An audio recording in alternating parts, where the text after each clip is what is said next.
الرجيم بسم الله الرحمن الرحيم الحمد لله الذي لا يبلغ مدحته قائل ولا يحصي نعمه العبد ولا يؤدي حقه المجتهد الذي ليس لصفته حد معدود ولا نعت موجود ولا أجل ممدود الذي فطر الخلائق بقدرته ونشر الرياح برحمته ثم الصلاة والسلام على نبي الرحمة حبيب إله العالمين والقاسم المصطفى اللهم صل على محمد وعلى عترته طيبين الطاهرين المعصومين المظلومين لا سيما بقية الله في الأرض ولعنة الدائم على أعدائهم أجمعين من الآن إلى لقاء يوم الدين بسم الله الرحمن الرحيم قال الإمام الهادي النبي عليه السلام السلام على أئمة الهدى ومصابيح الدجى وذوي المقاصد اللهم صل على محمد سب سے پہلے اپنے زمانے کے امام مہدی آخر زمان علیہ السلام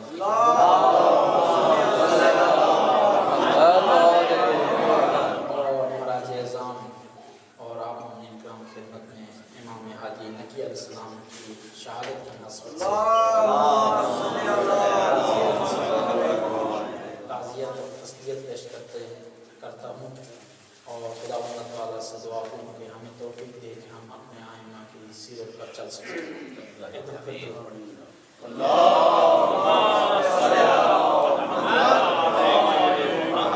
امام ہادی نقی علیہ السلام کی زندگی اس زمانے میں بخوب وزیر ہوئی امامت کا وہ زمانہ تھا جس وقت بنی عباس عروج پر تھے، یعنی وہ بنی عباس جو کچھ ہی عرصہ پہلے بنی امیہ کو شکست دے چکے تھے، اور اس کے بعد امام رضا کا زمانہ آیا اور زبردستی امام رضا علیہ السلام کو جب وہ ولیعہد بنا چکے تو وہ یہ سمجھ بیٹھے کہ اس کے بعد ان کا کوئی مخالف نہیں ہے اور کوئی آدمی ان کو شکست نہیں دے سکے۔ جیسے کہ آپ کو پتہ ہے کہ خود بنی عباس کا یہ نظریہ تھا کہ ہم نے اپنی تمام مخالف قوتوں کو شکست دے دی ہے، صرف جو شیعہ رہ گئے ہیں، علوی حضرات رہ گئے ہیں، وہ ہمارے مخالف ہیں۔ اسی نظریے کو مد نظر رکھتے ہوئے بنی عباس نے کوشش کی تھی کہ اہل بیت کو نزدیک کیا جائے، اور اسی ضمن میں امام رضا علیہ السلام کو انہوں نے ولیعہد بنایا تھا۔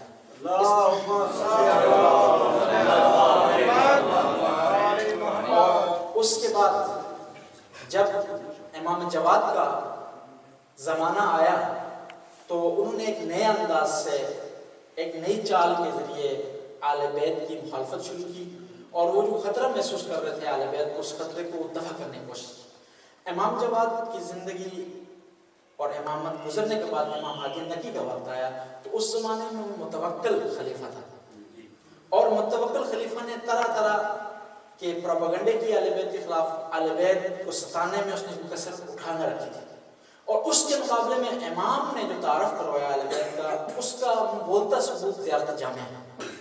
یعنی ہم ایک امام کی جب زیارت پڑھتے ہیں تو ہر امام کے ساتھ ایک زیارت مخصوص ہے، زیارت وارث ہے، امام حسین علیہ السلام کے ساتھ مخصوص ہے، یا امام حسین کی اپنی مخصوص زیارت ہے، اس طرح غازی عباس کی اپنی زیارت ہے، امام سے ہٹ کر اگر بات کی جائے۔ اس کے علاوہ امام حسن علیہ السلام کی خاص زیارت ہے، خاص الفاظ اس میں ادا ہوئے ہیں، یا دوسرے ائمہ کی جب ہم کی زیارت کی جاتے ہیں تو زیارت کرتے ہیں۔ لیکن امام ہادی نقی نے ایک ایسا کام کیا کہ ایک کٹھی زیارت لکھی سارے ائمہ کی، یعنی اس میں ایک فلسفہ تھا، ایک چیز بتانی تھی کہ لوگوں اہل بیت جس طرح علیحدہ علیحدہ خوبیوں کے مالک ہیں، شجاعت میں امیر المومنین کا کوئی ثانی نہیں ہے، سخاوت میں امام حسن کا کوئی ثانی نہیں ہے، یا امام حسین نے جو قربانی دی اس کی کوئی مثال نہیں ملتی، اور زیارت میں چیزیں بیان ہوئی ہیں، ان علیحدہ علیحدہ اور شخصی اور انفرادی خوبیوں کے علاوہ اہل بیت کی کچھ اجتماعی خوبیاں ہیں.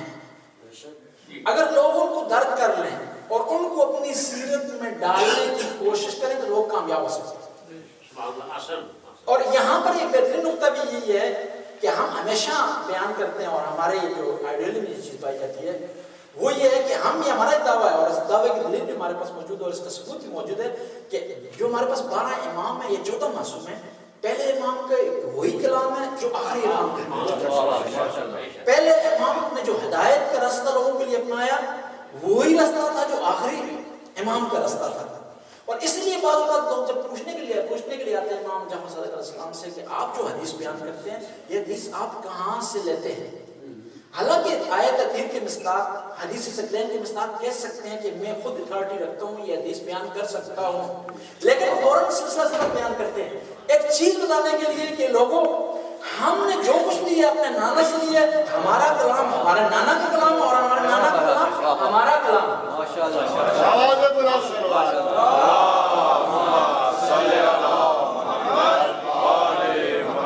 ہم یہ دعویٰ کرتے ہیں کہ 14 معصومین نے جو بات کی سب کی ایک بات ہے، اس میں تناقض کہیں نہیں پایا جاتا اور یہی آئمہ کی عصمت پر اور آئمہ کی عظمت پر دلیل ہے.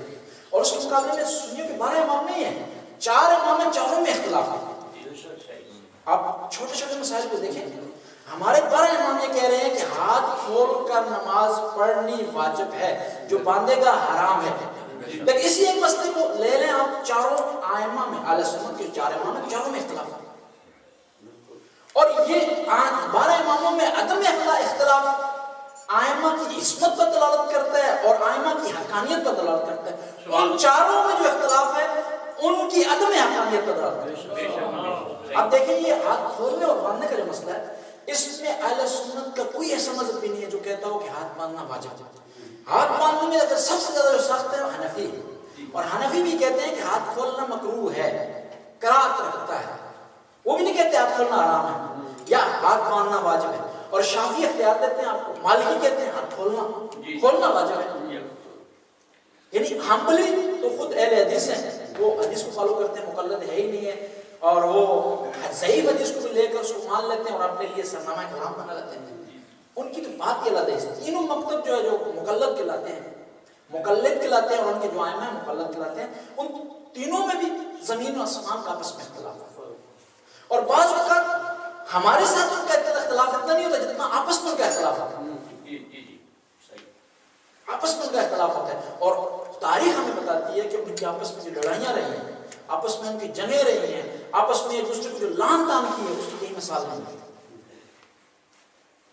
یہ مثلا شافعیوں نے ایک حدیث بیان کی، ایک حدیث گڑی اس کے ابو حنیفہ کے خلاف. ابو حنیفہ نے کئی حدیثیں ادریس شافعی کے خلاف گڑی اور ہمارے ائمہ کا ایک بات پر متفق ہونا، ایک دوسرے کی تائید کرنا بتا رہا ہے کہ جس طرح قرآن صامت میں اختلاف نہیں ہے، الحمد سے لے کر والناس تک پورا قرآن ایک ہے، اس میں تناقض نہیں پایا جاتا، اس طرح ہم دعوے سے کہہ سکتے ہیں کہ علی مولا مشکل کشا سے لے کر آخری امام تک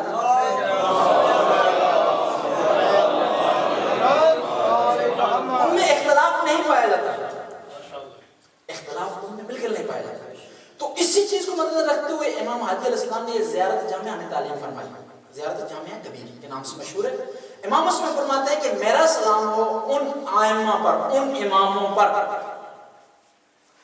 اماموں پر جو ہدایت کے امام ہیں. یعنی امام نے ایک جملہ اس میں پیغام دے دیا، صرف نے کہا کہ ائمہ پر میرا سلام ہو. ممکن ہے بعض لوگوں نے مقابلے میں امام بنا دیے تھے نا، جس طرح علی علیہ السلام فرماتے ہیں نجم البلاغہ میں کہ انا صدیق الاکبر وانا فاروق الاعظم. لوگوں نے مقابلے میں حدیثیں کر لی تھی، لوگوں نے مقابلے میں القاب دے دیے تھے. حدیث دیکھی کہ ان الحسن والحسین سید شباب اہل جنہ، فوراً حدیث بنا دی کہ اس طرح حدیث بنائی کہ ان اول والثانیہ سید کہول اہل الجنہ وہ شیوخ اہل جنہ بنا دی مقابلہ. یعنی امام یہاں پر امام ہادی نقی بتا رہے ہیں کہ لوگوں بدگمانی میں مبتلا نہ رہنا، غلط فہمی میں مبتلا نہ رہنا. میرا سلام ہو ان ائمہ پر جو ہدایت کے امام ہیں. یعنی امام کی پہلی نشانی یہ ہے کہ وہ ہادی ہو. جس طرح قرآن کی پہلی نشانی للمتقین. قرآن کی پہلی نشانی ہے، قرآن ثابت کی پہلی نشانی ہے، پہلی نشانی ہے کہ ہدایت کرے. ہدایت کر رہا ہے تو قرآن ہے، ہدایت نہیں کر رہا تو قرآن نہیں. اور اس لیے تو امام جعفر صادق علیہ السلام سے کسی نے پوچھا ہمارے پاس آپ کی حدیثیں آتی ہیں، ہم کس طرح جج کریں کہ کون سی حدیث آپ کی ہے یا نہیں؟ بلکہ میں کہوں کہ امام نے اس طرح کہا ہوگا کہ کون سی حدیث ہے، کیونکہ جو امام کی حدیث نہیں ہے، انسان امام سے منسوخ کی گئی ہے، وہ حدیث ہی نہیں. اجازت آپ اس کو حدیث کہتے. امام سے کسی نے پوچھا کہ مولا ہمیں بتائیں آپ کی حدیث ہم سنتے ہیں اور یہ سخت زمانہ ہے اور آپ کی احادیث میں لوگوں نے جیلی حدیثیں بھی شامل کر دی ہیں اور ہمارے لیے سختی کا زمانہ ہے، ہم خفیہ زندگی بسر کر رہے ہیں، مشکلات میں ہیں، کس طرح ہمیں پتہ چلے کہ وہ پیغام آپ کی طرف سے آیا، آپ کا پیغام ہے؟ تو امام نے فوراً کہا کہ میرے پیغام کو قرآن سے لے لیں. ان وافق کتاب اللہ فخذوہ، اگر قرآن سے موافقت کر رہا ہے تو لے لو، وَإِلَّا وَضْرِبُوهُ وَلَجْلَا، اگر قرآن سے موافقت نہیں کر رہا، قرآن سے کے ساتھ نہیں مل رہا، اسے دیوار پر دے مارو. یہ بتانے کے لیے لوگوں کہ ہم قرآن کے موافق ہیں،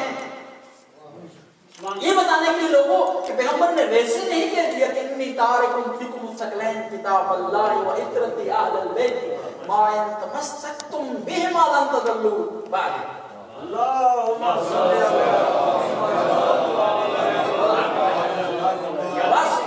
بعض ہمارے اہل سنت برادران کہتے ہیں کہ جو پیغمبر نے کہا تھا کہ قلم دعا لایا جائے، میں کچھ چیز لکھنا چاہتا ہوں، پتہ نہیں وہ کیا چیز تھی، پیغمبر کی بیماری کے بارے میں تھی، لشکر اسامہ کے بارے میں تھی، کہ کوئی اور تھا. اس میں آپ لوگ کیوں تاکید کر رہے ہیں کہ یہ خلافت کے بارے میں بات تھی یا اہل بیت کے بارے میں بات تھی؟ تو وہاں پر بہترین جواب ہمارے علماء دیتے ہیں کہ پیغمبر نے کہا تھا کہ آتیونی بقلم دعا، کہ میرے لیے قلم اور دعا کرو تاکہ میں تمہارے لیے کچھ چیز لکھ دوں، لن تضلوا بعدی، ایسی چیز لکھوں کہ جس کے ہوتے ہوئے تم میرے بعد گمراہ نہ ہو. اور حدیث ثقلین میں بھی ہمیں ملتا ہے کہ انی تارکم فیکم الثقلین کتاب اللہ و عترت اہل البیت ما ان تمسکتم بہما لن تضلوا بعدی، کہ جب تک تم متمسک رہو گے میرے بعد گمراہ نہیں. پتہ چلا جس طرح وہاں کہنے والے نے بھی جواب دیا تھا، کہا تھا کیا، اسے پتا تھا کہ پیغمبر دو چیزوں کی طرف اشارہ کر رہے ہیں. اس نے کہا میں ایک چنتا ہوں، کہا آسمانہ کتاب اللہ، کہ میں ایک چنتا ہوں، ہمارے لیے کتاب کافی ہے، یعنی ان دونوں میں سے ایک کافی ہے ہمارے لیے، دونوں کی ضرورت نہیں. اسے پتا تھا تجھے کون سی چیز ہے، اگر نہ پتا ہوتا تو نہ کہتا وہ.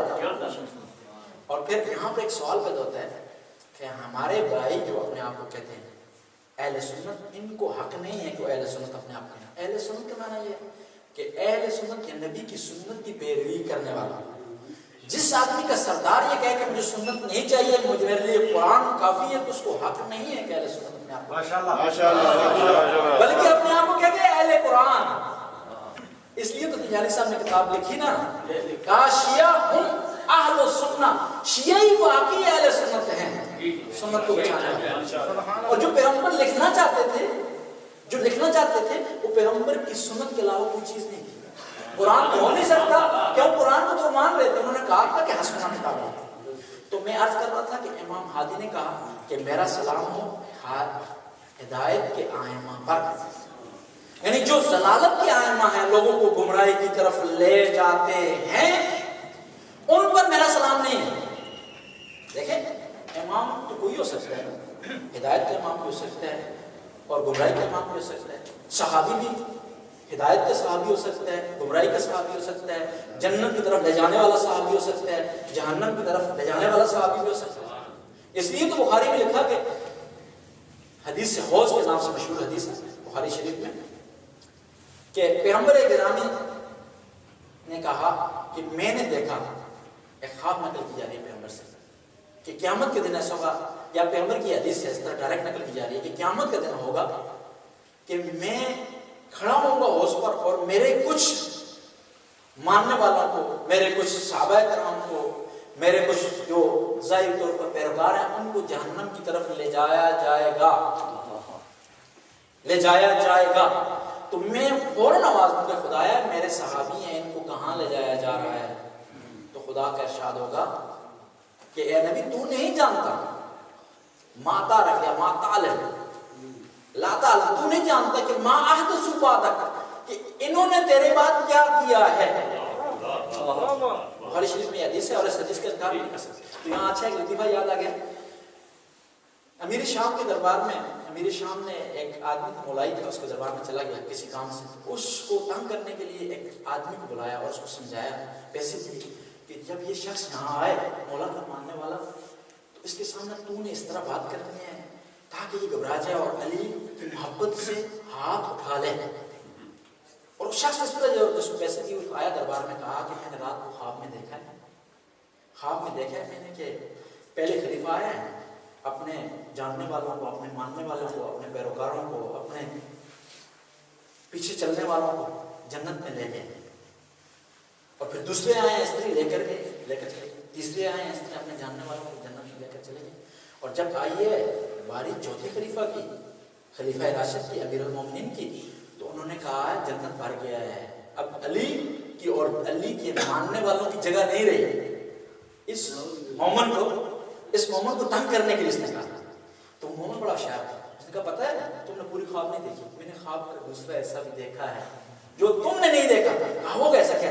جب میرے مولا آئے ہیں نا جنت کے دروازے پر، دیکھا ہے جنت بھری ہوئی، اسی ہاتھ سے جس ہاتھ سے خیبر کو اکھاڑا تھا، جنت کو اکھاڑ کر جہنم میں الٹا کر دیا اور پھر سیدھا کر کے رکھ دیا اور کہا کہ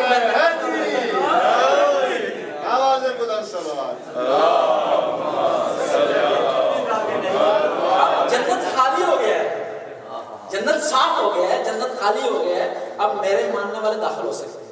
یعنی جس طرح اس نے ہوشیاری سے کام لیا اور پیسے استعمال کر کے اہل بیت کے خاندان کے خلاف پروپیگنڈا کرنے کی کوشش کی، اور یہ مومن ہوشیار تھا، یہ مومن ہوشیار تھا، اس نے پروپیگنڈے کا فوراً جواب دیا۔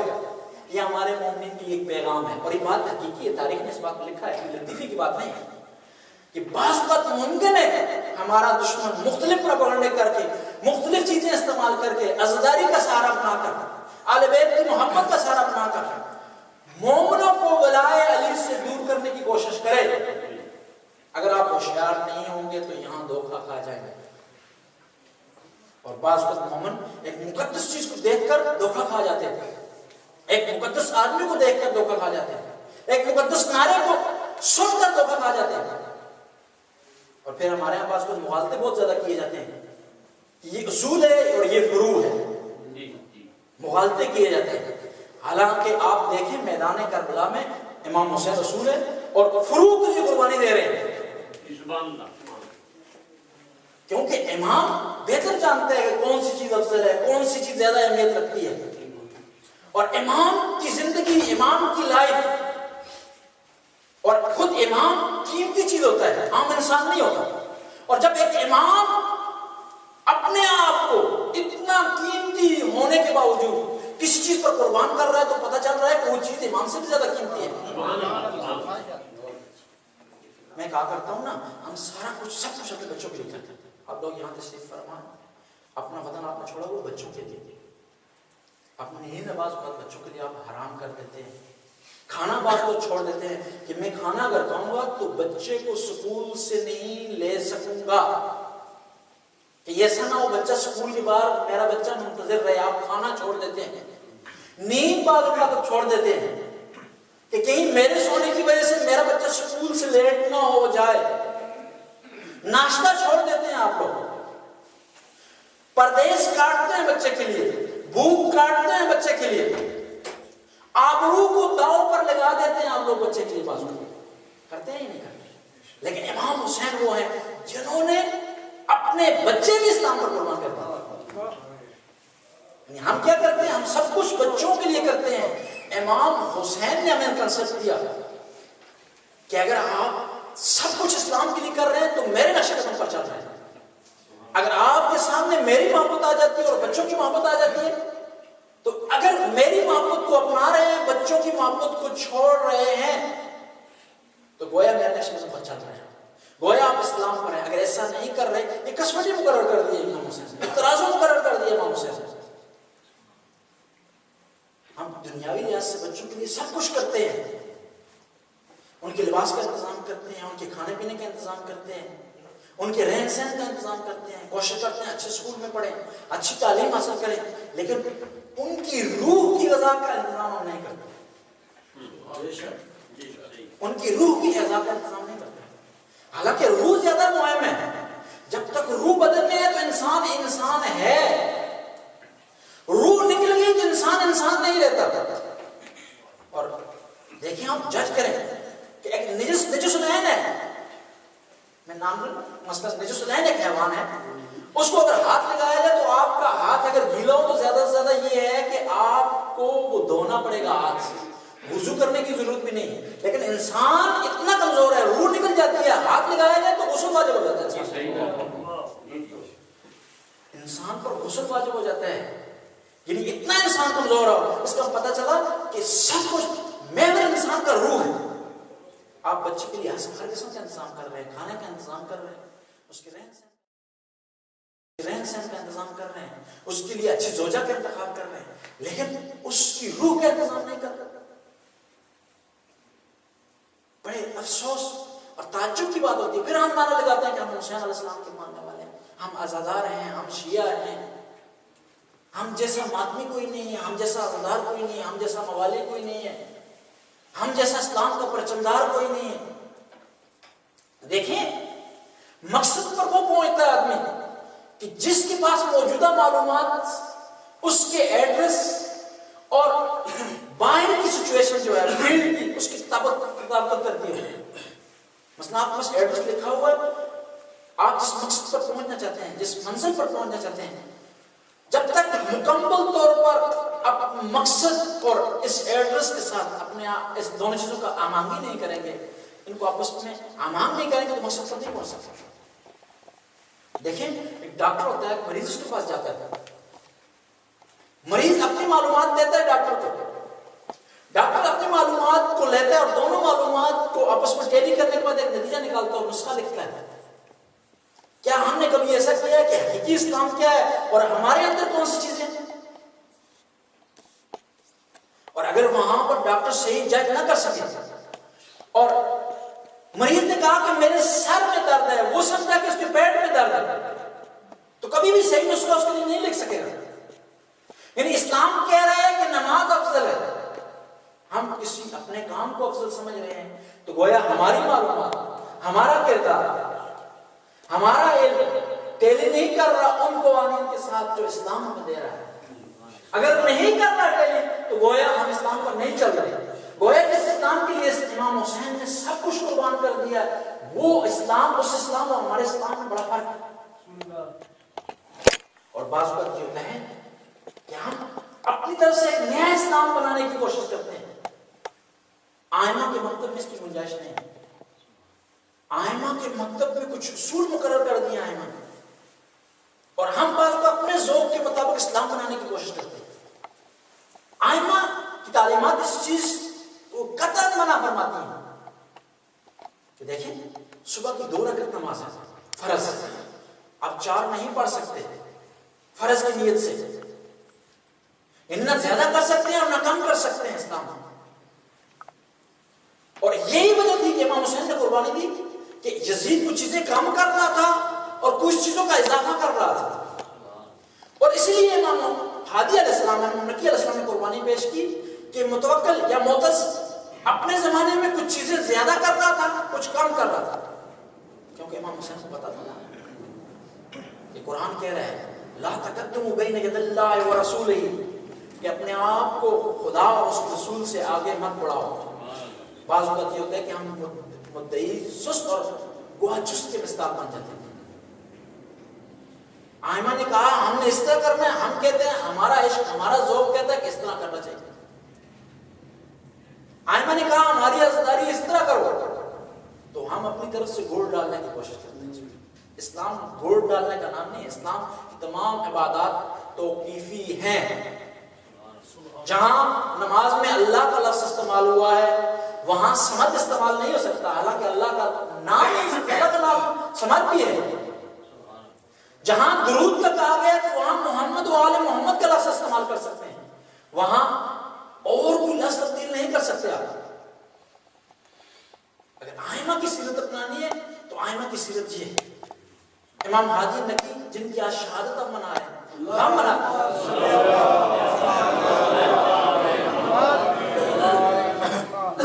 اور بعض وقت مقدس ناموں سے ہمیں دھوکہ دیا جاتا ہے. دیکھیں خود جنگ صفین میں ایک مقدس چیز کو بہانہ بنا کر دھوکہ دیا گیا اور کچھ لوگ دھوکہ کھا گئے. حالانکہ اس کے مقابلے میں قرآن ناطق کی سیرت موجود تھی اور قرآن ناطق آواز دے رہا تھا کہ لوگوں میں قرآن ناطق ہوں، میں قرآن کو بہتر سمجھتا ہوں. جس کو اٹھایا جا رہا ہے یہ قرآن سامت ہے، میں بہتر سمجھتا ہوں. بعض وقت مقدسات کو علم بنا کر مغالطہ کر کے اصول اور فروع کا ہمیں دھوکہ دیا جاتا ہے، لیکن ہم نہیں سمجھتے. اگر ایسا مغالطہ ہو تو فوراً امام کی سیرت کی طرف رجوع کیا جائے. اور ماشاءاللہ خدا کا کرم ہے، ایک امام ہمارے پاس نہیں ہے، 12 امام ہمارے پاس ہے. اور اب بعض لوگ کہہ سکتے ہیں کہ ہمیں عربی نہیں آتی، ہم کتابیں نہیں پڑھ سکتے. تو خود امام کہہ رہے ہیں کہ جو ہمارے کلام کو نہیں سمجھ سکتے تو ان کے لیے ضروری ہے وَأَمَّا مِنَ الْفُقَهَاءِ سَائِلًا لِنَفْسِهِ مُطِيعًا لِأَمْرِ مَوْلَاهُ. اور پوری حدیث یہاں تک جاتی ہے. امام فرماتے ہیں کہ فقہاء میں سے ایسا شخص جو اپنے نفس پر کنٹرول رکھتا ہو اور خدا کا مطیع ہو ہماری طرح اور ہماری روایات بیان کرتا ہو. علی العوام میں یقلدوہ، عوام پر واجب ہے کہ ہمارے کلام کو سمجھنے کے لیے اس کی طرف رجوع کریں. اگر ایسا کر رہے ہیں تو ہم امام کی سیرت پر چل رہے ہیں، اگر ایسا نہیں کر رہے تو امام کی سیرت پر نہیں چل رہے. کیونکہ امام نے ایک ترازو بتا دی، ایک کسوٹی بتا دی. اسلام ذوق کا اور اپنے شوق کا اور اپنے جذبات کا مذہب نہیں ہے. اسلام میں قطعاً گویا چست بننے کی کوئی گنجائش نہیں. اور اسلام میں حدیں مقرر کر دی. دیکھیں خود کربلا کے واقعے میں دیکھیں کہ کوئی ایک شخص بھی آپ امام کے جانشینوں میں سے اس کو جب تک امام کا حکم نہیں ملا قدم تک نہیں بڑھایا. شجاع تھے لیکن جذباتی شجاع نہیں تھے. محب تھے لیکن جذباتی محب نہیں تھے. بے تکے محب نہیں تھے. آپ دیکھیں 9 محرم کو دشمن نے حملہ کیا ہے، لیکن جو چیز ہمارے ذہن میں آتی ہے غازی عباس کی اس کی شجاعت، غازی عباس علمدار کی شجاعت جو ہمارے ذہن میں آتی ہے. اور ہم جیسا اگر جذباتی ہوتا ہے، امام کا مطیع نہ ہوتا تو فوراً اس حملے کا جواب دے دیتا. کیا کیا؟ فوراً امام کی طرف رجوع کیا کہ دشمن نے حملہ کر دیا، کیا کرنا چاہیے ہمیں؟ کیا ہم اس طرح کر رہے ہیں کہ ہمیں یہ مشکل پیش آ گئی ہے، ہمیں نماز کے لیے کوئی مشکل پیش آ گئی ہے، روزے میں ہمارے لیے کوئی مسئلہ پیش آ گیا ہے، ہم اسی ایکسیلیٹر سے اسی گیئر سے آگے چلتے جاتے ہیں. نہیں دیکھتے کہ ہماری نماز میں کوئی فرق آ رہا ہے، ہمارے روزے میں فرق آ رہا ہے. آیا ہم جو روزہ رکھ رہے ہیں، ہم جو نماز پڑھ رہے ہیں، ہم جو عبادت کر رہے ہیں وہ مطابقت رکھتی ہے ائمہ کی تعلیمات سے؟ مطابقت نہیں رکھتی. اگر غازی عباس کے ماننے والے ہیں تو فوراً ہمیں رجوع کرنا چاہیے جہاں شک ہو جائے. کس کی طرف؟ ائمہ کے کلام کو سمجھنے کے لیے مجتہد دین کی طرف رجوع کرنا چاہیے. اگر رجوع کر رہے ہیں تو غازی عباس کی سیرت پر چل رہے ہیں، ائمہ کے کلام کو اپنا رہے ہیں. اگر رجوع نہیں کر رہے تو نہیں اپنا رہے. دعویٰ ہے ہمارے پاس، دلیل نہیں. غازی عباس علمدار کے پاس دعویٰ بھی تھا محبت کا اور دلیل بھی تھی. اور خود مالک اشتر کو دیکھیں، غازی عباس تو ہاشمی خاندان سے مالک اشتر کہ دشمن کے خیمے پر پہنچ گئے ہیں، مولا کا قاصد پہنچتا ہے فوراً پیچھے پلٹ جاتے ہیں. صرف یہ گلہ کر رہے ہیں کہ مولا میں آخری پوائنٹ پر تھا، قریب تھا کہ فتنے کو جڑ سے اکھیڑ دیتا.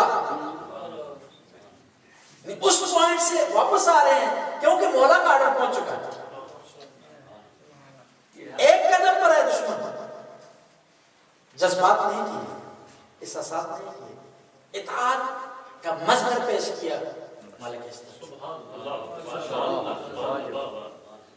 حالانکہ کربلا کا منظر وہاں نہیں ہے کہ فوجوں پر فوجیں آ رہی ہوں اور امام سے گھیرے ہوں، 3 دن سے پانی بند ہو، چیزیں نہیں ہیں صفین میں.